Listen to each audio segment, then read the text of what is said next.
Donc bonjour, Jean-Pierre Tourly, co-organisateur du salon Chrysanthème Jeunes Plants et Intrants. On arrive maintenant à la 9e édition. Le charme de ce salon, c'est que c'est surtout avant tout un salon itinérant. On est partout en France, on visite toute la France, on va au-devant des producteurs et ce ne sont pas eux qui viennent à nous.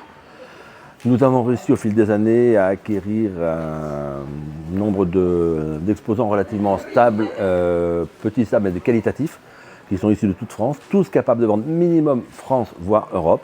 Nous avons des Danois, des Allemands, toutes les grandes boîtes internationales que je pourrais citer, mais il y en a pas mal. Donc c'est un salon itinérant tous les 2 ans, un peu partout en France. Donc nous arrivons maintenant à la 9e édition. La dernière, c'était il y a 2 ans, à Romans-sur-Isère, comme quand on change de région très régulièrement. Cette année, nous avons trouvé un partenariat très intéressant avec l'école horticole de Mesnières-en-Bray, dans les locaux, dans les serres du château. Un château du reste à visiter qui est absolument magique. Un accueil formidable, notamment par M. Béchu qui nous a contacté, qui est le responsable horticole de cette école. Bien sûr, chapeauté par sa direction qui n'a fait qu'encourager cet événement. Toute l'organisation est probablement parfaite, rien à signaler, tout est nickel.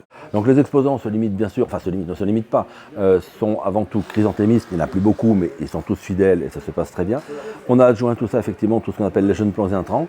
Donc toutes nos grandes enseignes françaises, voire européennes, qui vendent des jeunes plants, de la graine, etc.